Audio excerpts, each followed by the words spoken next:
बिस्मिल्लाहिर्रहमानिर्रहीम। अस्सलाम वालेकुम माय डियर स्टूडेंट्स, कैसे हैं आप? ठीक ठाक हैं? आज बेटा हम चैप्टर नंबर 3 का एक टॉपिक शुरू करने जा रहे हैं, units of general gas constant R या different values of general gas constant R, जिस तरह मर्जी आप कह सकते हैं। और अक्सर पिछले सालों में ये लॉन्ग क्वेश्चन के तौर पर आया हुआ है। तो हमारे पास जो टॉपिक है आज का वो है different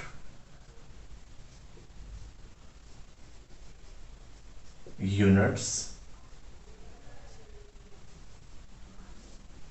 of R। जैसा कि आप जानते हैं कि P V is equal to N R T. हमारे पास ये जनरल गैस इक्वेशन है जो हमने लास्ट टाइम ड्राइव की थी। अगर किसी को इस इक्वेशन के बारे में नहीं पता तो वो हमारा लास्ट लेक्चर देख सकते हैं। तो यहाँ पर आपने इसके यूनिट्स निकालने हैं सिस्टम इंटरनेशनल पर और एट एस टी पी पर। ठीक है, तो ज़रा पहले हम बात कर लेते हैं एट एस टी पी पे आर यूनिट्स क्या होंगे। एट एस टी पी हमारे पास ये इस आर की वैल्यू यहां से क्या आ जाएगी, R is equal to P V by N T. ठीक है, यहां पर हम सारी वैल्यूज पुट करेंगे एट एस टी पी पे जो होती हैं सब पैरामीटर्स की वैल्यू। प्रेशर की वैल्यू जो आएगी 1 एटीएम है, टेम्परेचर की 273.15 केल्विन है, नंबर ऑफ मोल हमने 1 लिया हुआ है और वॉल्यूम जो सा है ये हमारे पास 22.414 डेसीमीटर क्यूब होगा जब गैस 1 मोल होगी ऑब्वियसली। तो आप यहां पर सारी वैल्यूज को पुट करें। आर इज इक्वल टू हमारे पास प्रेशर जो सा है वो 1 एटीएम है, वॉल्यूम जो सा है 22.414 डेसीमीटर क्यूब है और इसको आप डिवाइड कर देंगे नंबर ऑफ मोल 1 मोल ये एन की वैल्यू और इनटू टेम्परेचर कितना है 273.15 केल्विन। जब आप इन तमाम वैल्यूज को हल करते हैं तो आपके पास जो जवाब आता है is equal to 0.0821 ATM dm cube पर केल्विन और पर मोल।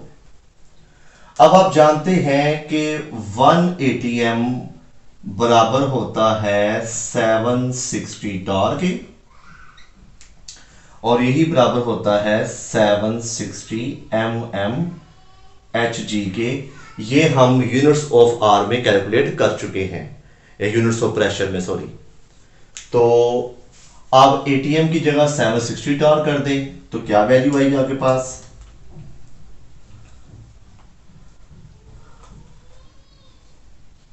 जीरो 0.0821 इंटू 760 टॉर्क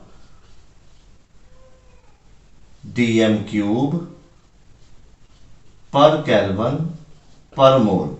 जहां पर हमारे पास एटीएम था वहां हमने क्या पुट कर दिया 760 टॉर्क और जब इसको कैलकुलेट करते हैं तो हमारे पास जवाब आता है 62.4 टॉर्क डीएम क्यूब पर केल्विन पर मोल। और बिल्कुल यही आंसर किसमें आ जाएगा 62.4 mmHg डीएम क्यूब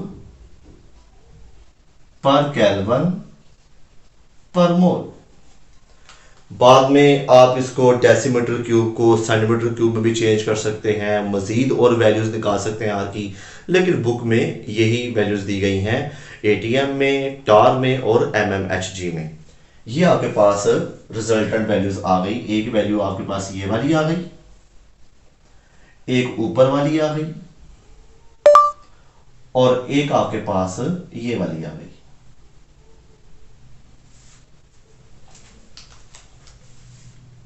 इसके बाद अब हम बात करते हैं एट सिस्टम इंटरनेशनल।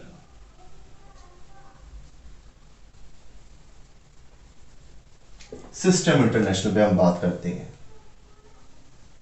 आप जानते हैं कि आर की वैल्यू तो ये है ना, P V by N T. S I system में प्रेशर हम लेते हैं पास्कल में या न्यूटन पर मीटर स्क्वायर में, वॉल्यूम लेते हैं हम मीटर क्यूब में, टेम्परेचर केल्विन मोल तो मोल में ही हम लेंगे। तो आपको पता है कि 1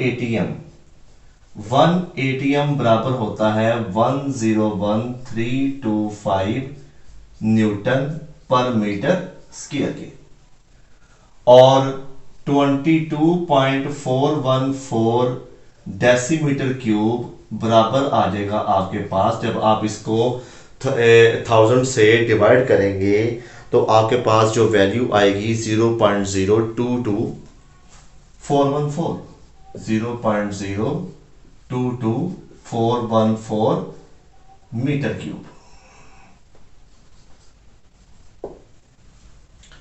ये वैल्यूज आप यहां पे पुट करते हैं। एन तो 1 है, टेम्परेचर आपको पता है केल्विन में लिया हुआ हमने, तो देखें R is equal to pressure कितना है 101,325 newton per metre square in 0.022414 metre cube divided by 1 mole 273.15 kelvin. अब देखिए ये मीटर स्क्वायर इस मीटर क्यूब से कैंसिल हो गया और 1 मीटर रह गया। न्यूटन मीटर 1 जॉल के बराबर होता है, यानी कि 1 newton metre is equal to 1 जॉल।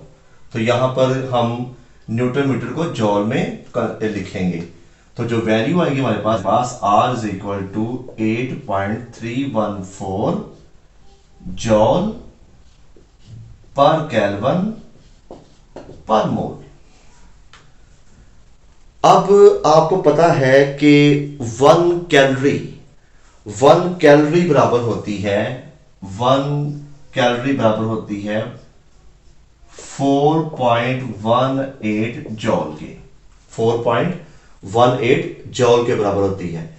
यहां पे 1 जॉल बराबर किसके आ जाएगा, 1 जॉल बराबर आ जाएगा 1/4.18 कैलोरी के। जॉल जो कि एनर्जी का यूनिट है और कैलोरी भी एनर्जी का यूनिट है, लेकिन इसको हम कन्वर्ट कर सकते हैं जॉल को कैलोरी के अंदर। अब जहां पे ये जॉल लिखा हुआ है वहां पे आप ये वैल्यू पुट कर सकते हैं।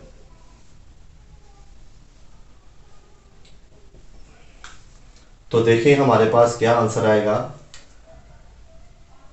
R is equal to 8.314 into 1/4.18 calories per kelvin पर मोल। तो जब इसको हल करते हैं आप तो ये 8 है, 4 है, कम से कम 2 से छोटा जवाब आएगा, उनके आगे वैल्यू ये भी है। तो R is equal to 1.98 calories per kelvin पर मोल। ये व्यूअर्स हमारे पास आ गई R की डिफरेंट वैल्यूज। ये आपके सामने, ये आप देख सकते हैं इसको गौर से। ये R की वैल्यूज हैं, एक STP पे 1 2 3 निकली है और ये हमारे पास निकली है सिस्टम इंटरनेशनल पे, और अक्सर औकात ये भी वैल्यूज यूज होती है जॉल में। जी स्टूडेंट्स, अब हम पढ़ते हैं एक अलग टॉपिक, उसका नाम है Dalton's law of partial pressure. तो ये भी एक गैस लॉ है। इसको देखें कि डाल्टन्स लॉ हमें कहता क्या है, the pressure exerted by non reacting mixture of gases is equal to the sum of their individual partial pressure. मसलन कि एक बॉडी के ऊपर मिक्सचर ऑफ गैसेस का प्रेशर लग रहा है, उस मिक्सचर ऑफ गैसेस के अंदर गैस 1 है, गैस 2 है, गैस 3 है, तो उस बॉडी पे जो लगने वाला प्रेशर है वो बराबर P1 plus P2 plus P3 के होगा, क्योंकि हर एक प्रेशर ने कंट्रीब्यूट किया है उस बॉडी को मूव करवाने के लिए। तो टोटल प्रेशर जो होगा उस बॉडी पे लग रहा होगा वो pressure P1 plus P2 plus P3 and so on. It mean जितनी भी उस non reacting mixture of gases के अंदर जितनी भी गैसेस होंगी उन सब के प्रेशर के बराबर वो प्रेशर होगा जो उस बॉडी पे लग रहा होगा। मसलन के मैं मिसाल देता हूं आपको एयर की। एयर के अंदर बहुत सारी गैसेस हैं, नाइट्रोजन है, ऑक्सीजन है, कार्बन डाइऑक्साइड है, वाटर वेपर्स हैं, नोबल गैसेस वगैरह हैं। तो इन सब का अपना अपना प्रेशर है, इन सब के प्रेशर को कैलकुलेट करके 1 atm बनता है प्रेशर, ठीक है। तो ये दोनों, ये सब गैसेस आपस में रिएक्ट नहीं करती, क्लियर। तो इसको बोलते हैं the pressure exerted by the non reacting mixture of gases is equal to the sum of their individual partial pressure. तो इसके लिए हमने ये एक डायग्राम बनाई हुई है, इधर देखें। ये 3 सिलेंडर है हमारे पास। एक के अंदर मीथेन गैस है 100 टार्ट से, ऑक्सीजन गैस है 200 टार्ट से, H2 गैस है 300 टार्ट से, और ये तीनों जोन सी हैं इस सिलेंडर के अंदर भरी जा रही हैं इन प्रेशर पर। और इस सिलेंडर के अंदर टोटल प्रेशर कितना हो जाएगा 600 टार्ट।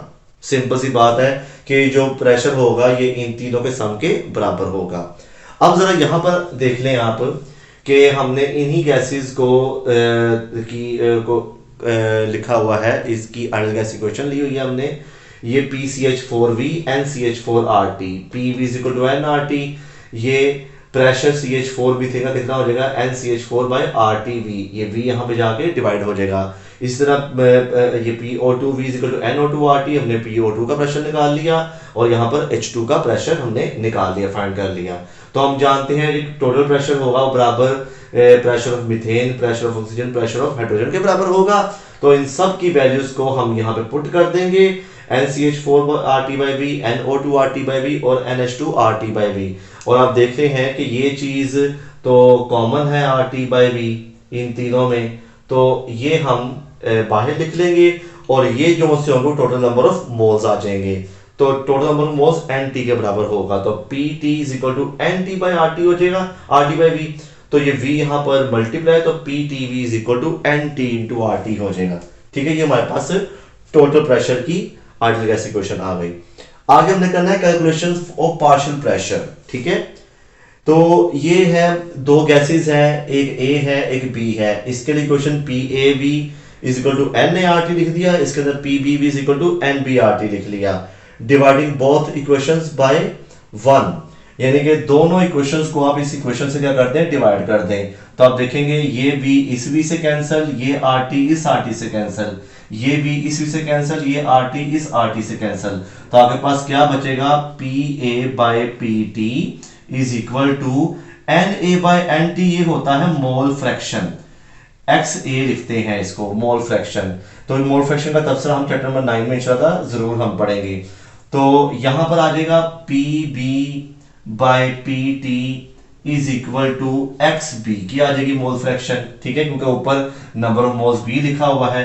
अब PT यहां जाके मल्टीप्लाई हो जाएगा, तो PA is equal to XA into PT हो जाएगा, और यहां पे PB is equal to XB into PT हो जाएगा। इस तरह कोई C गैस होती तो PC is equal to X into PT, कोई D गैस होती तो PD is equal to XD into PT and so on. तो इस तरह हमने कि जो इंडिविजुअल पार्शियल प्रेशर निकाल लिया कि अगर गैस 1 है तो उसका प्रेशर आ गया, गैस 2 है तो उसका भी हम प्रेशर निकाल सकते हैं। तो ये था हमारा Dalton's law of partial pressure.